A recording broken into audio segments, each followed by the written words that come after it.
You're listening to Making a Living Show. I'm Roby Levy. Hi, I'm Darryl Dinn, and I do the art of comedy, dramatic stuff, and anything else for $1 for a living. Darryl Dinn is an award-winning actor and comedian based in Toronto. A graduate of Second City, Darryl's credits include turns on Schitt's Creek, Rick Mercer Report, and Out with Dad. And he's shared the screen with heavyweights like Jake Gyllenhaal, Kids in the Hall's Scott Thompson, and Sesame Street's Oscar the Grouch. Here's my chat with Darryl Dinn. Who are you and what do you make for a living? I'm Darryl Dinn. I'm an actor and entrepreneur. So how'd you get started with the acting? Basically, my background, I went to school for television production, and that was in Ottawa, and then had a realization that there is really no major production work in Ottawa because being so close to Montreal and Toronto, they just pay for everyone to come for the few days and do it. Because as you know, with production, it's who you trust and who do you want to be stuck with 15 hours a day. So it's a lot easier to pay those couple hotel rooms and per diems to get you there. So I worked on the Country Music Awards and realized everyone was from Toronto. Like, well, I'm in Ottawa. And within that month, I moved to Toronto. Those group of people came to Toronto, worked on the Anne Murray special and a few more shows. And during that time, like, you know, I've always been a performer, did acting and stuff, and it was in the back of my head. And I had this epiphany. I'm like, well, Steven Spielberg's not going to come and knock on my door and say, hey, you, come be in my movie. So I went and started taking some improv classes at Second City. And that's sort of, was doing that for a few years, doing some writing, and then got an agent and started doing well with a lot of commercials. Because I think a lot of people don't realize that most people you see in commercials, especially in Canada, I'd say 80% are comedians in that world, because as much as, you know, drama and film and television is more about tightly scripted things, in commercials they want more playfulness and that you can go with the flow on the day when you're filming. So that sort of started that career, and then slowly finally started getting more TV and film parts once I stopped caring. Way more successful. I always say less worry. Stop caring sounds a bit too cynical, but I worried less. So you started in Ottawa, you were at school, Mm-hmm. You had the epiphany, you realized obviously Toronto is a better place to be for production and for acting. You came here, and that's when you got into Second City? I started taking classes at Second City. So did their levels A through E. I think I skipped E. And then there's the Second City Conservatory, which you have to audition for. And from that, you start learning to improvise and start writing from your improv, because that is how Second City makes their shows. So got to do that, worked with a lot of great people. And around that time, too, I started doing musical improv. So that's where I got to work with Jen Caruana and Rita Exley, and just a lot of good people in that world. So, because it's just, you know, the base rule of improv is yes, the ending. And people are like, when I do this, yes. Yeah. And you're just being creative. Keep riffing. Yeah, it was a very, very nice time. And how to go back to it. The energy of the younger self. Let me ask you, why did you come to Toronto as an actor? Were you always a comedic actor? Like, is that what made you gravitate towards going to Second City as opposed to maybe one of the more serious acting programs, theatrical acting programs that are in town? Part of it's just being from Newfoundland. Like, I think anyone is funny in Newfoundland. And a few of us are like, hey, I might be able to make some money at this, are the ones that, you know, they moved to Toronto. But yeah, so the default's always comedy. But the more I got to work, I actually got to do some dramatic stuff as well. But that was also from friends who were creating things and stuff. Because again, the professional world was still just seeing me as the comedian, but being able to do dramatic monologues and to be crying and stuff at least sort of showed that other side. And that helped definitely get more dramatic work. How did you develop that? Like, how did you develop that kind of skill or did you always have the skill and then you were somewhat typecast? Yeah, I think it's sort of the typecast is like the bigger jolly guy. I think sort of, because I always say commercial auditions is basically stereotypes and can you take a direction? Really be succinct. Get your mark and look right. Yeah. Be able to look the part. So, and I think for the dramatic side, it's really just learning to be more vulnerable. And as you get older, I think it's a lot easier to pull away the shields and stuff and just sort of be more present and sort of expose yourself, which sounds totally incorrect. Reveal your emotional self. There it is. Tell me about some early commercial roles then. Like, what were some of the things you were getting? Actually, my first commercial, and this is again sort of I've definitely approached the industry backwards because I got my first union commercial without an agent, all because I was working production at Rogers, and my coworker Frankie said, "Oh, they're auditioning for this." It was a follow up to the I Am Canadian Molson commercial, and it was like the song and stuff. And I happened to audition for it because they were looking for Newfoundland actors and a Newfoundland accent. So I'm like, okay, I can do that. And I auditioned for it, submitted, and got a role as a railway worker. And because of that was a union production, I could join the actors union. Right. And that's what I did. Do you want to give us a little? Should we do a little inside the actor studio? I make you do the Newfie accent. Well, I don't like being put on the spot. It's a bit it's a bit too much pressure. But maybe if you give me a week or so, I'd be able to get around to it for you. Nice. Still got it. Still got it. Like you never left the island. Let's go down I'm to from the Labrador, mainland Newfoundland. But my parents, a lot of people have trouble understanding my dad. His accent's quite thick. So you were in this Rogers ad, shall we say, drawing on your roots. Mm-hmm. And what did that? The Molson ad. Oh, I'm sorry. It was the Molson ad. Excuse me. Yeah. What did that lead to? Was that sort of a one-off for a while, and then you waited, and then there was something down the road, or did that kind of springboard you to a few different things? It springboard because then shortly thereafter, I got a part on a producer I knew. They were looking for some comedians for a CBC special they were doing. So they hired me and like a few people from my group, and we got to do that. So I became a full actor member without an agent, which is very rare because back in the time you had to do 6 individual credits. Now it's only 3 to join the union. But it's just sort of that doing that. And I think as I got older, I realized, especially in Canada, like you need a steady, flexible job to cover your bills, because when I was working, and most of the work I was working at Rogers at the time, gave me that flexibility. So when you're going auditioning, not worrying about money, it's like, this is my rent, I got to pay these bills. You're just freer. Because like I left to pursue my acting full time, got nothing.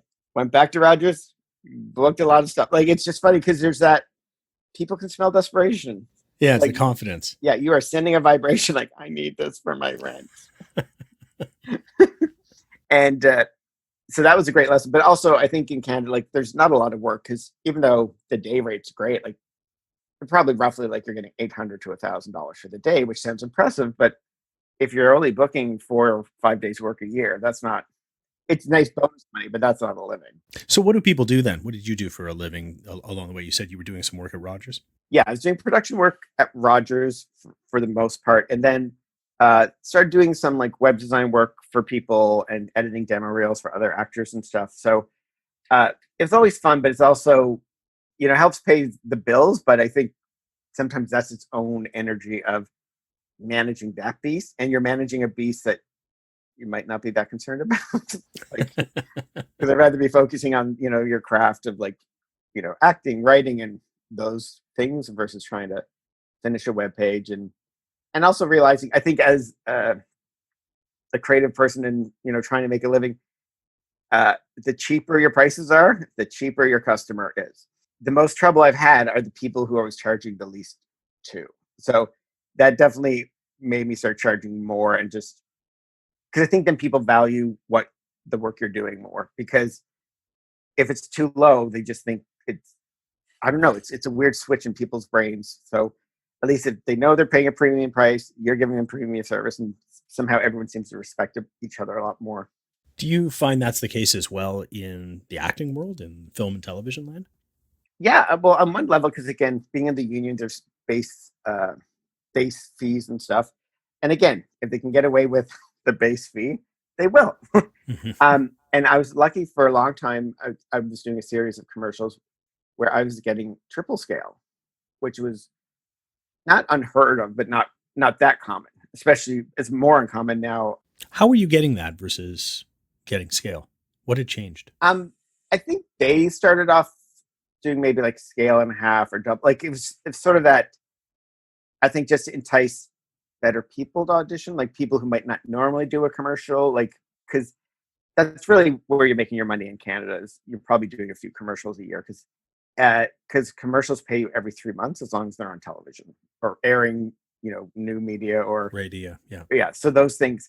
So that's sort of like, that was sort of the bread and butter. And for a few years, I was doing a series and really enjoyed it. And then did a couple audition for them. And then they were starting to give me the spots, which is great as an actor to say, hey, we want you to do this. Like, it's great for the ego. They trust you, they know you.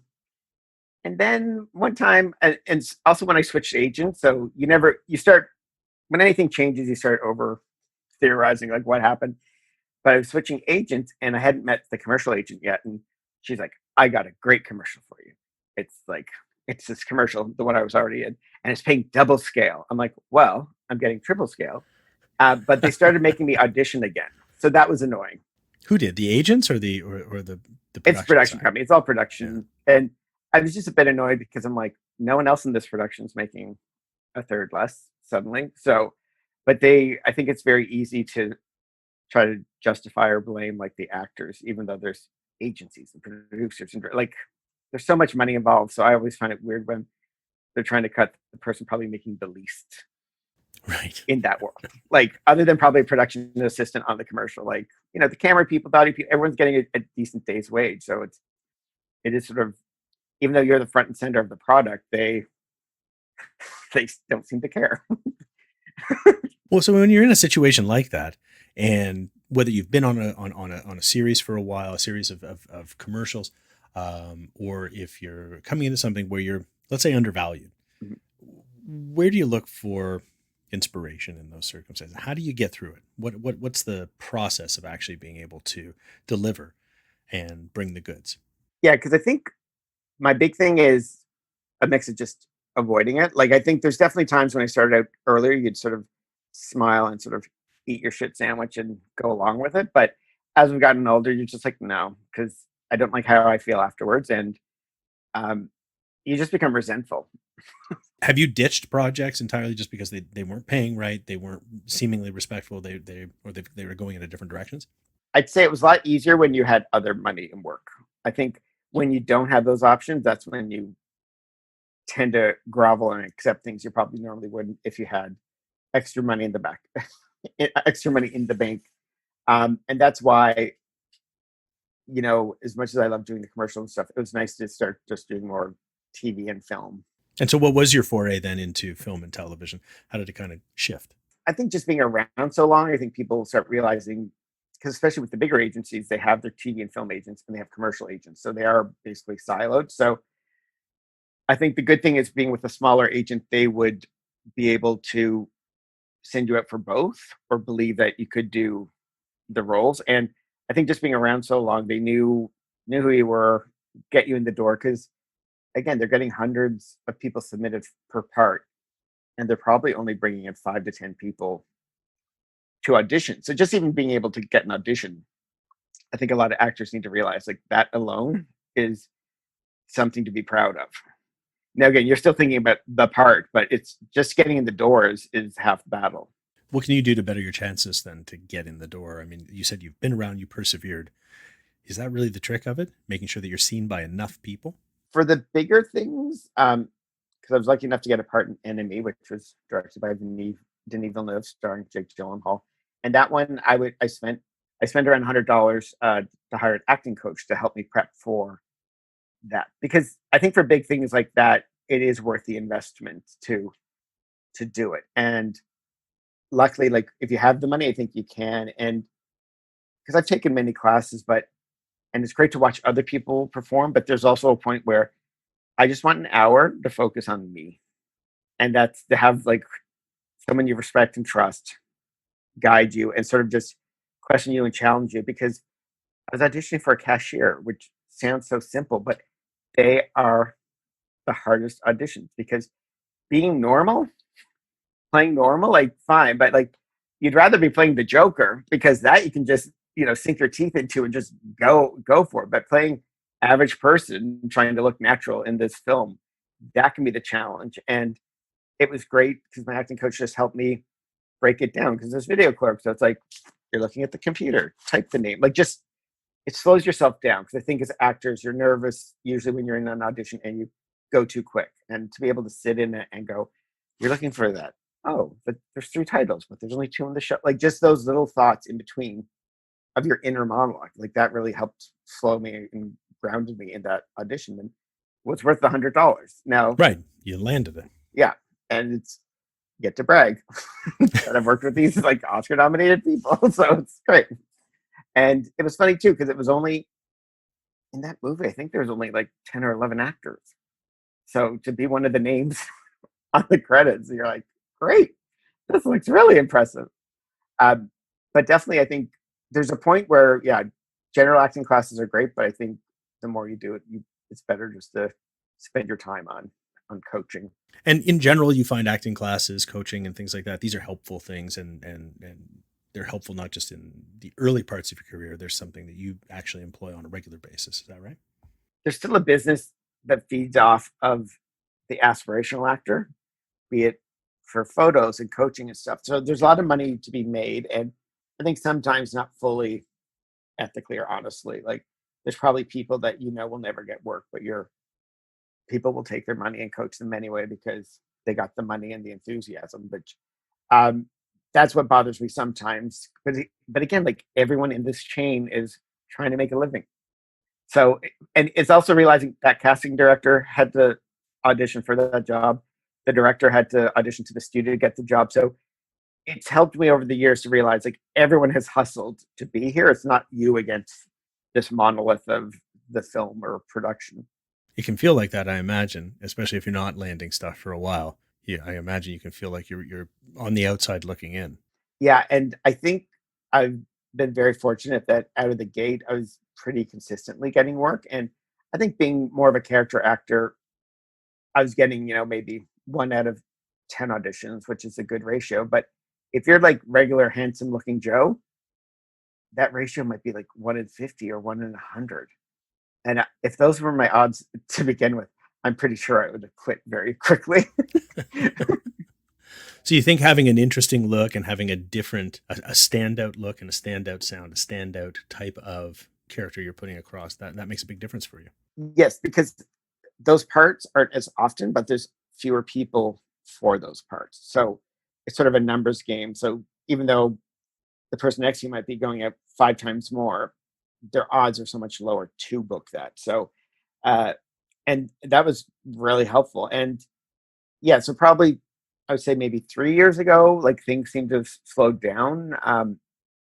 I'd switched to a new agent and was really excited. I really liked them, but it's also, I think I wasn't ready, if that makes some sense. Because sometimes you realize it's almost better to say, I'm taking a year off. But I think you're always afraid to miss the next big thing. Like there's that fear as a performer. It's like, if you get out of the rat race, are you going to miss something or never get back in? I think that's the other fear. So Right.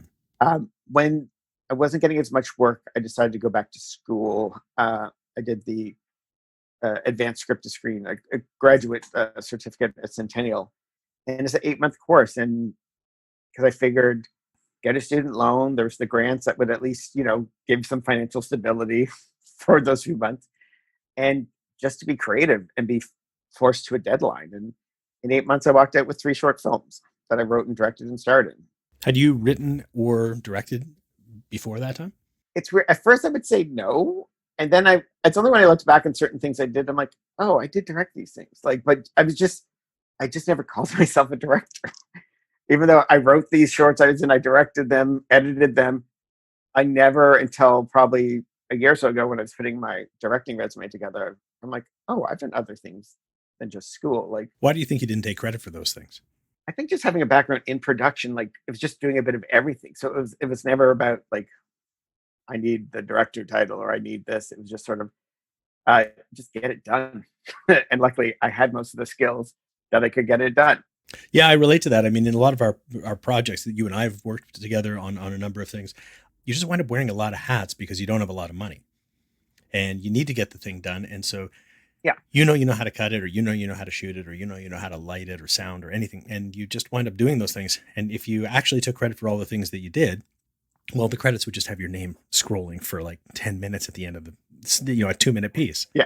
Your name would be constant, but the title would be changed every time. But I think this is also where I think Canadians have done so well in America, because you have done all these different parts. And because in America, I think it's really, I want to be an actor, and they don't think of anyone else involved in that production, where we have done so many of the jobs behind the camera. And I think there's just a respect in knowing it's just not about you. Like and I see that between more theater actors versus a film and television person. Because theater is, once the curtain's up, you're driving that boat. There's no one there stopping you unless it's like a falling light. But in production, like you're a cog in the machine. And my friend Stephanie, who I got to meet on a feature film, her background, like she toured lots of theater in Canada, and this was her first feature film. And now there are like acting on camera classes that many theater people take, but the one thing they failed to mention, like she said, no one tells you there's 100 people behind the camera moving, because that's it. As long as they're moving quietly, we in production know it doesn't matter as long as you're not distracting from the acting. But it was just, as an actor, seeing things in your peripheral vision, like realize like you need to focus on the person. And also for her, which was a great lesson that I tell anyone, she had a crying scene, but the first shot was a wide shot. And as we know, you save that shot for the close up. But no one told her that. So she's getting 100% in a wide shot. And like, I think the director would tell you like, oh no, save that for the close up. But that's it. In theater, you are 100% all the time. But TV and film, it's like your energy is different depending on the shot or the location. So it made you appreciate, or things you take for granted, just inherently being in production all my life, that I knew these rules without ever being clearly told. So you got through your program. You came up with 3 shorts. What are you doing with those shorts at this point? So of the 3, one got nominated for a Canadian Comedy Award for Best Canadian Congratulations. Short. Thank you. Cool. I'm very, very happy. Just in my like hustle to get the word out to get nominated and to actually make the final cut. And then the other one, the Donny Awards, the Centennial's School Film Awards, and my more of a dramatic short I had about life in a gay youth shelter, that got nominated as well. What was the drive to do something that was dramatic and something that had an LGBTQ type message behind it? I think just it makes, again, like as a gay person, just realizing it's stories you want to see reflected or that haven't been done. And most of my adult life, like as much as I've been doing acting stuff, I teach improv as well, and mostly to younger people, and have taught at a queer youth camp in Newfoundland, like every summer for 5 years. So sort of like that experience with all those stories and lives, I realized there's something about, because I think for human nature, if you don't see it, somehow you don't think about it or care about it. And it's sort of seeing those stories that I've learned and just been empowered by, to put sort of that on the screen. Because I think when people see other people's stories on the screen, there's a lot. It's an easier way to have empathy for someone you may not know. Are you taking these films to festivals as well, or will you be getting them on TV, on streaming service? For most of them, probably not. Like, I'm still waiting, and due to the world as it, I've been wanting to do Final Lockdown on the shorts, and that's put me in stasis this year. So since I can't get into the school to do those things, but I'm happy to have them, and just at least points to show to people for things that I've been applying for writing grants and different acting things. That it's nice to be able to show something that you've done. What does the writing do for you that performing doesn't? Or do you consider them to be different things, or are they one and the same? Well, to be honest, I had writer's block for a long time of just the fear of sitting down. I bought Final Draft, which is a screenwriting software, and didn't really use it. And then I read an Onion article a few months after that going, aspiring screenwriter buys screenwriting software, period. That was the story. I was like, oh, it's like when you can relate too well to an Onion article, when you're seeing your life reflected in an Onion article. But again, because I did a lot of like sketch writing and stuff with groups over like the last 15 years, but there's something, I was having a mental block about doing the proper formatting, and I think just a weird perfectionism, and then not wanting to do it at all, which I think is something so many people struggle with. It's like, if it's not perfect, I'm not doing it. And I was definitely. So that was the nice thing of where we had to write and direct these shorts. Just had to do it. And I just started doing it. And it was great because our first writing assignment in our directing class, we were just given the theme of waking up. That was it. And while sitting in class, I just had this idea of a duvet comes alive and tries to keep the man in bed. and that's what I love. Like, it's a stupid thought that happened in that moment, was because the other one, like the Shelter Me, which is one about the youth shelter, and the other two ideas were always a nugget of an idea I've had for years. But it was nice to have something just happen in that moment and go with it as well. So, and it's a choreographed dance to Swan Lake. There's no dialogue. It's just this struggle of man versus duvet. A tale as old as time. So ultimately, in the grand scheme of things, what are you hoping to achieve with performance, with writing, directing, creating film and TV and video?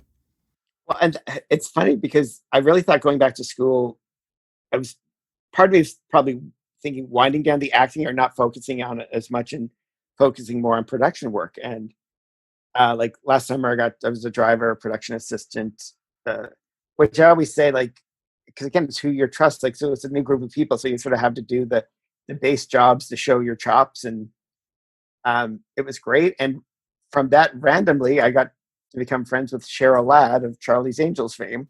Wow! Because I got to drive her, and we just totally hit it off. Like, it was great. And at the end of the movie, she took me to dinner and a movie. We went and saw Once Upon a Time in Hollywood. Like, it was. You're dating Cheryl Ladd, is what you're telling me. Yes, you got the exclusives. Her husband will be shocked to learn, but I'm her Canadian lover. You heard it here first. So that was great. Like, it was just one of those things. I love the magic about production because it's always different people you're meeting. So, where else would you get to be Cheryl Ladd of Charlie's Angels fame? Like, it's just, that's it. But then the next job I did the fall was a production that sucked my soul and made me realize maybe I don't want to go back into production, or if I do, I want to work on a unionized production. It was because I was getting paid very little to drive to Hamilton 2 to 3 times a day, and that sucked my life force. And so now I'm in this, like, that's a tough drive. Yeah. It's sort of like, what do I want to do next? But we all now have a lot of time to ponder, what do I want to do next? Well, I'm kind of wondering who's all around you. I mean, I think a lot of people think of actors as, lone wolves who are just kind of running out there on their own. What makes up the sort of the ecosystem around you at the highest level or the lowest level? Who's in it with you? I think I would sort of, well, asterisk. I think if you're coming from a comedy background that's not stand-up, you're definitely more ensemble, working with others, and that's a very nice feeling. I think stand-ups are definitely more lone wolves. And then for actors, it's weird because I always say to become a lawyer, you follow certain steps, but to be an actor, you could be in the finest program in the world for like 5 years, or you could go, oh, I'm gonna check this out and see what it's like, and you might have the same results. And that's sort of the crazy thing. David Spade has a great joke. He goes, no other industry where, like, no one, I'm not going to say tomorrow, you know what, I'm going to become a basketball player and win an NBA championship. But someone tomorrow might decide to act and win an Oscar next year. and that's the beauty and the madness of the business of acting. It's you're full of optimism, but then it's also fighting the battles of your own, like, inner voice, especially if you're not booking or you're having like a lull. And what about management and agents? I'd say in Canada, it's basically your agent is your pseudo manager. You're really only paying one person. In America, you're more likely to have a manager and an agent and possibly a lawyer, depending on how much work you're doing. So, and they're all getting a piece of your pie. Agent in Canada, basically, if you do a print campaign, I think they get 15%. If you're doing TV and film, they get 10%. And if you're doing theater, they might get 5%. Because again, each one, the 20% one probably pays the most, but also not that frequent. And if they're doing a stage, because it's weird too, because if you have an actor who suddenly has gone to Stratford or to some northern like theater for the summer, they're gone for all that time. So you can't even audition them for other things. At least if you have someone in Toronto, say you're in a Mervish production or a Second City show, you can still audition for the TV and film work in Toronto proper and get that day off if you needed it. And are they mostly out there with feelers out trying to find out what exactly is coming to town, what needs people, and they look through their roster and try to pair up their roster people with some of these roles? Definitely, because especially if it's a casting director you might not have been to or haven't been to in a while, they might like push harder and give more of a nudge, like, oh, Darryl's back and he has a beard now. Like just those little things of because I'm usually clean shaven, and then there's a while I was having more scruff on my face, and it changes how people perceive you. They're advocating on your behalf. They're kind of keeping you in the loop in the discussion, even if you are out of town at let's say a regional show or on set somewhere else, or even for that matter taking a break like you're talking about. Yeah, and I think that's the thing. It's realizing, because even as productions start to ramp up again, I think it's going to be the challenge of just smaller sets, smaller people, and even if you happen to be doing background, they're probably going to reuse people more, because productions can be very funny with background people. It's like they might have 100 people and use them sparingly, but now I think it might be a third of that, and you're going to be constantly seeing people just in a lab coat, in a sweater, like just it might be the same person, because they'll have to reduce their footprint and of people on set. So it's going to be a very interesting time, because I mean it's hard enough to try to get work in this business on either side of the camera. So it'll be interesting to see how it evolves in the next year or so. With everything contracting, tell me, how do you promote yourself? How do you make sure that you are top of mind for your agent, top of mind in the discussions that are out there? How do you get the word out? I think the key is to, as long as you have something to promote. I think sometimes a lot of people are just filling the air without things. Like I'd rather it, be able to promote this podcast or things that are a bit more linked to some substance. Because I think sometimes people are just posting for nothing. Like I post to promote like my acting projects. Also, like I'm also a huge fundraiser for Terry Fox. Like it's near and dear to my heart, and it's a very easy way to be able to promote these charities and raise money and stuff. So I think that's the big key, is like promote with substance. But I also have friends now who are totally pulling back and realizing, unless you're like a mega Twitter star, you will never be monetized. Or it's not like anyone's going to say, "Hey, we'll pay you $100,000 to promote this book." Like it's sort of like, but I think we're all in this mode of like we need to be seen and heard constantly, and I think it's realizing maybe not. Like some of the people I respect the most, like Tina Fey, she's not on Twitter. She's like, I get paid to write. Why do I want to write for free?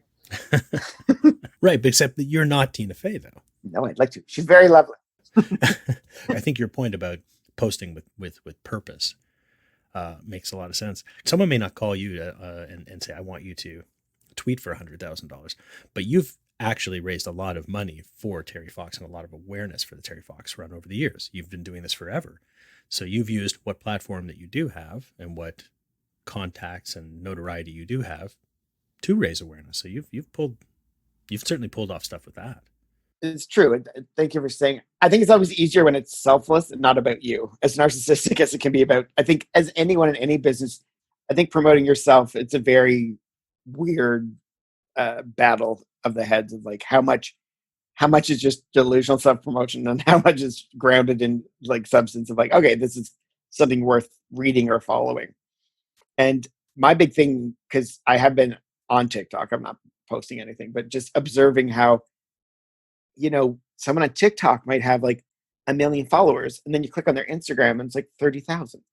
And it's interesting to learn, just because you're popular on a medium, it does not equate success to other mediums, which is what I've really found interesting as of late. So it's whatever. And again, Facebook has been way better and more beneficial to me, and Instagram versus like Twitter. Like Twitter is more, I think, where I follow my politics, but I'll do the random promotion. But fans of what I do are not on Twitter. You have to find your audience. So you have to, whether or not that's on social media or on the screen, on the page, doesn't really matter. There's somewhere, hopefully, the people that will like what you're doing and will respond. And like you're saying, it doesn't necessarily translate from one platform to the next. You just made me realize, because where I've helped people with websites and stuff, and they're like, should I be on Twitter? And I'm like, if you have no interest and you're not doing it now, then don't. Just because other people are doing it, you need to realize, like, I enjoy posting pictures on Instagram, and I automatically send them to Facebook. Like I'm not doing separate uploads, but if it's not in your inherent nature or style, then don't do it. Because there's nothing worse when you click on a Twitter account and the last post was from like 4 years ago. Like it just makes me realize, okay, why do you have this? Like have enough sense to delete it. Like just not have that. Save your name. Like, if you have a special day, like hold on to it, but don't post anything. Just know that it's there. Or at least use your Twitter to say, visit my website or some kind of Because if that's not your medium and it's not part of your sort of daily exercise, then don't do it because you just look dumb. There's your quote for the show, Darryl. Don't do it. You'll just look dumb. That's going to be on a poster for sure. So what does a typical day look like for you? Because I know that you, in addition to your acting, in addition to the writing and the directing that you're doing, you're obviously experiencing a slowdown, as many of us are with COVID. What's filling the day? Well, I'm fortunate enough to have gotten some work from Centennial. Myself and the classmate were doing all the short film submissions for a couple of their films. So that's been a nice job to have the last month or so. It's just nice to have a bit of structure and to be working towards that. But again, it's sort of been writing, doing a lot of reading. I just got a new Kobo, which I recommend anyone in Canada. You need to just get a Kobo because you can get the Overdrive app, which is all the books from the library for free. Oh, that's cool. Why? Because Kindle does not work with that. So why would you? Every book you basically read, you have to pay for it. I'm like, that makes no sense to me. And there are hundreds of books, thousands of books for free. So been reading a lot. And then bicycling. One of the things I did get with my CERB money is to motivate myself to get out of the house. I got an Apple Watch. So tracking my walking and biking, I've got my out of the house almost daily, which is nice. And the cool thing is I have 4 or 5 friends also have an Apple Watch. They can track each other and see if they've got their steps or activity for the day. So it's been a nice sort of motivator because I think it's so easy just to sort of become a shut-in. And I see some people post like, I haven't been to a store in months. And I'm like, that bothers me. I'm bothered for you because again, I think it's like the sensory processing, like you need to go out. Like the weather's nice. And I mean, I think that's what I love with biking too. Like you're really not near anyone. Like if someone's near you, they're probably going to try to rob you. Like they're too close. Get away. But yeah, I think it's just the active, because I definitely like to go for long bike rides, but I've been really trying to regiment myself. Short daily movement is probably better than one long bike ride a week. Mm-hmm. It's sort of like it's the act of doing daily to sort of try to keep your sanity just moving and have some goals. Well, I've noticed that in addition to getting out and getting active, whether it's on a bike or going for a walk or any of these things, with everything you do, you take the opportunity to do something creative, because I know you're also snapping really great shots all over Toronto as well, because you've got an Instagram account that's I Heart Toronto. Yes. Because I had the blog iHeartToronto.net because I forgot to renew .com once. Things that will bug me forever. But yeah, it's also sort of, again, streamlining, like, because I stopped posting to those blogs. Like my hashtag's always iHeartToronto because I truly love Toronto and Toronto's been so good to me. But I've always been a photographer, like even back on film. You might have to put a disclaimer and a Wikipedia link to your younger listeners of what film is. But I've always been sort of the documenting. Like I love pictures and just sort of as snapshots in time. Like, because I don't journal, I don't things like that, but I love being able to look at a picture to remind you of those things. And the photos so easily take you back to those memories. And I continue it now digitally, but it's fun to be able to post them on Instagram. And well, it makes me laugh because your character in Masculathon, which is the comedy web series that we did together, yeah. And your character was a film photographer. Yes. Like you were drawing on your own self for that piece. Yeah, that's part of it, because I just love the pictures, and I collect old film cameras because it's just funny how many mediums have happened, and now we're in the world of digital where no one prints anything. Yeah, basically social media posting is the new printing. My big thing, we actually now like sort of annually will make a photo album book for my family that we give each other, because it's just nice to be able to sit down sometimes and flip and not be on your phone or device. Yeah, it's a lot more sociable, I find too. Sitting on the couch together, it's not the same thing. Here, come huddle around my tiny little handheld screen. It's just not quite the same warm and fuzzy feeling when you see these old pictures and stuff. What advice would you give to somebody then who's trying to get into acting and writing, film production, video? Granted, today's day and age, it's extra tough with COVID, but what would you say to somebody who's just starting out? I think just be open to trying things. And my big takeaway, I've took lots of different classes, but also realizing it's almost like a buffet. You pick and choose what you like and works for you. Because some people, you sit in a class and they tell you these theories and techniques to memorize and do scenes, and they sound great, but they are useless in application to me. Like my big realization is I'm an intuitive performer, like, and definitely makes sense with my improv background. Because the more logical I get and try to study proper, I just get further and further away from the goal of trying to do well. And when I was in LA for pilot season, I think that's like 8 years ago, a big thing in LA is everyone auditions with their script in their hand. And that's a big no-no in Canada. But it worked better for me. So I started doing it and I started booking more. And it's not like anyone ever said to me, like, you can't have that script in your hand, because it's a lot easier for me if I've forgotten a line to glance down, look at it, and keep going, versus, oh, sorry, okay, can we do that again? Like, because again, it's like what works best for you. Like, your job is to do your best job, and it's whatever works for you in that moment. So I think that was that thing, because a lot of people speak as an authority, like, this is how everything's done in this way, and it's like, it's still a creative medium, and it's what works best for you. And I realized the more logical I get, it does not work for me. I'm better like lightly rehearse versus trying to memorize everything. Like, it's better for me, because an audition is not a memory exercise. As long as they know that you're getting most of the lines that you probably only got the night before, but you're emoting, because again, practicing that you can do later, but it's showing, do you have that range to get the part? Because there's lots of people audition well and they're horrible when they get on set. I was speaking with somebody who is a young performer, and they're up and coming. They're doing their best. They're trying to get opportunities, and during the day, they have a job. They wait tables, and this person is endlessly depressed about it and embarrassed about it. Hates going to a party and having to answer, "Yeah, I'm an actor. No, you haven't seen me in anything," and that you would have heard of, and really what I am is a professional server. What do you say to somebody who's concerned with something like that?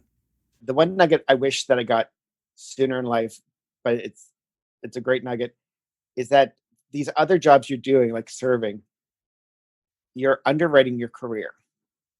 Being a waiter is not your career. You're just using that to help you follow your career and your dream. And underwriting that, no matter what you're doing it, being it serving, I now do decluttering on the side. Like, it's just what gets you to the goal. And I think it's trying to get out of that ego and being concerned of what other people think. And like, I have lots of credits, and I tell most people the credits, they've never heard of them. At least now I have Schitt's Creek, and they know that one. I might have 25 credits. There's probably 2 they know the name: Rick Mercer and Schitt's Creek. That's the 2 that that they know. But it's not a reflection of, there's so much content now to consume, like, unless it's like one of the top shows. So it's so easy as an actor to personalize it and like internalize that sort of shame. Like, oh, you haven't heard of this rare, weird film about spiders based in Toronto? Oh, well. I was the lead. So, yeah. And it's fun. And I can always tell when something got on Netflix, because instantly that week I will get dozens of messages from people. I saw you in Covert Affairs. I'm like, I filmed that like 9 years ago, but now it's on Netflix. Yeah, years ago when I was producing, and I would meet people at a party, and I just got sick of it. I wasn't actually embarrassed. I was proud of my work, but I got really sick of the question of, what do you do? I'm a producer. Oh, have you made anything that I would have heard of? And eventually I just started saying friends. That was it. And I'd walk away. Can I get a drink for you? Anybody need a drink? And I'd walk away. And then the rest of the party, people would be talking about the producer of Friends is here. Of course, I'm not in the credits. I didn't do anything to do with Friends, but it certainly ended those conversations fast. What a way to get out of that. Or it's the, have I seen you in this? And you answer, no. Or it's the, you look familiar. I'm in porn. Just say that. Yeah. I think that, hey, depending on how things go, that could be the next interview.